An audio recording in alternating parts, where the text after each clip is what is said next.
भूल जाते हैं हम कदमों की अपनी गलतियां, जिन्होंने खुद आग में बढ़ाया है।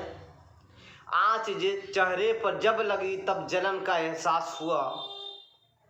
आँच जब चेहरे पर लगी तब जलन का एहसास हुआ, फिर भी कमियां अपनी नजर नहीं आया है। नमस्कार, मैं कृपा शंकर चौधरी, आप देख रहे हैं तहकीकात न्यूज।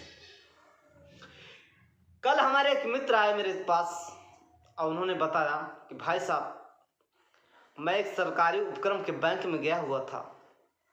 अब मेरी कुछ जांच पड़ताल का काम था, उस काम से मैं बैंक में गया और उसे जानने की कोशिश किया। जिम्मेदार अधिकारी और वहाँ के चपरासी से जब मैंने संपर्क किया, एक बार मैंने पूछा तो मेरे समझ में नहीं आया, दोबारा मैंने पूछा तब उसका रवैया बात करने का ऐसा बदला हुआ था कि जैसे वो किसी जिले का डीएम बोल रहा हो। वो भी ऐसा नहीं बोलेगा, अधिकारों के साथ जो बात कर रहे हैं कभी भी ऐसा डीएम ऐसा नहीं बोलता, लेकिन अधिकार की अगर बात की जाए तो उसे ऐसा गुरूर था कि वह भूल जाता है कि वो एक पब्लिक सर्वेंट है। उसी आम जन की बदौलत उसके घर की रोजी और रोटी चलती है, और भूल करके वह उस आम जन को दुत्कारने लगता है।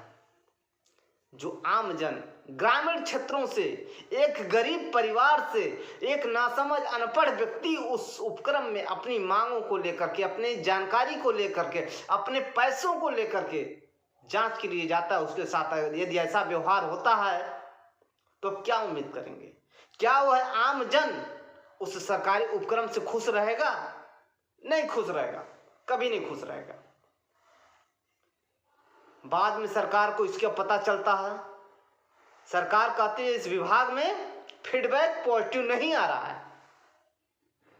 कुछ लोग गिद्ध की निगाह किए हुए हैं, पूंजीपति, कुछ लोग गिद्ध का निगाह किए हुए हैं, चाहते हैं कि उसको किसी भी तरीके प्राइवेटाइजेशन करा दिया जाए और उससे फायदा कमाया जाए। बना बनाया घर है, बनी बनाई पूंजी है, बने बनाए सब कुछ बना बनाया हुआ है और चाहते हैं उसका भरपूर लाभ उठाया जाए।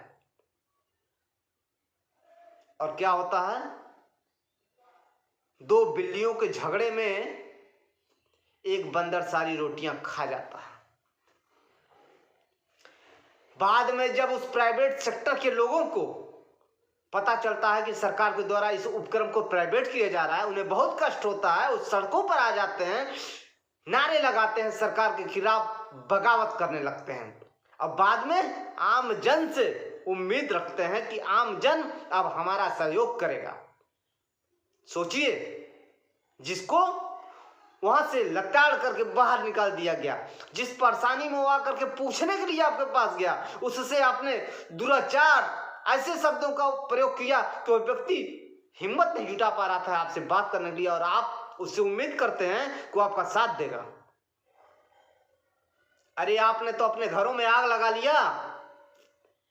जो आपके अपने थे, आपने उन्हीं को काटने का कोशिश कर दिया, और आप उनसे उम्मीद करते हैं कि आपकी मदद करेंगे।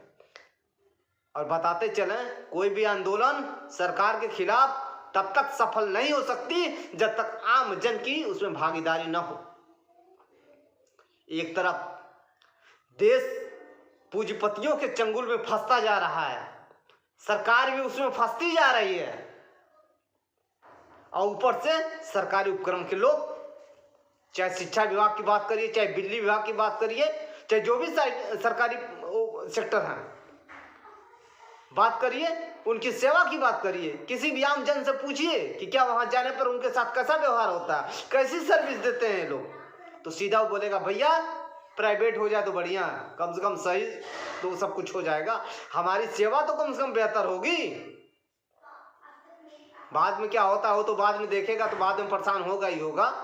बाद में क्या होता है, किसी प्राइवेट हॉस्पिटल में आप जाते हैं तो तुरंत आपको इतना आवाभगत होता है, आपको लगता है कि वास्तव में हम ससुराल में कहीं आ गए हों। लेकिन होता क्या है, आपको बैठा करके बाद में काट दिया जाता है। आपकी गाढ़ी कमाई आपसे ऐसे धीरे धीरे ले ली जाती है कि आपको पता नहीं चलता है। अब बाद में यही प्राइवेट के लोग जितना चूसना चाहेंगे आमजन को चूसते हैं। सरकार इसमें चुप रहती है। पता नहीं क्या कौन सी गोली खिला दी जाती है सरकार को कि सरकार विवश हो जाती है। उसे लगता है कि यही लोग सही हैं और सरकारी उपक्रम गलत है। सरकार उन नब्जों को टटोलने की कोशिश नहीं करती है कि आखिर यह लोग गलत क्यों हो रहे हैं। आप जाइए किसी सरकारी उपक्रम में पूछिए, लाइन से गिना देंगे उनके द्वारा, भैया ये चीज व्यवस्था नहीं है, यह व्यवस्था नहीं, सरकार के द्वारा यहाँ कमियां नहीं किया गया, ये चीज नहीं हुआ। प्राइवेट सेक्टर में किसी बैंक में, एक बैंक का उदाहरण मैं देना चाहूंगा आपको, किसी बैंक में प्राइवेट जाइए, 2 से 3 व्यक्ति 100 से 200 400 1000 लोगों को डील कर लेते हैं। लेकिन प्राइवेट बैंक में जाइए तो पता चलेगा कि 10 लोग हैं, 6 लोग हैं, तभी पता चलेगा 500 आदमियों को डीलिंग करने में उनको पूरा दिन लग जाएगा। कारण क्या है? सीधा सीधा काम न करके उलझा करके काम करते हैं। उलझेगा, फंसेगा, तब देगा, तब इनका रोजी रोटी चलेगी।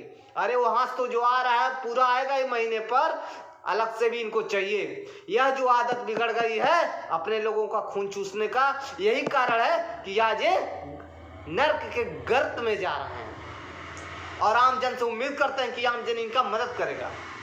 अरे समझना चाहिए इनको कि इन्होंने जो कुआं खोदा है तो उस कुएं में आखिर कौन गिरेगा?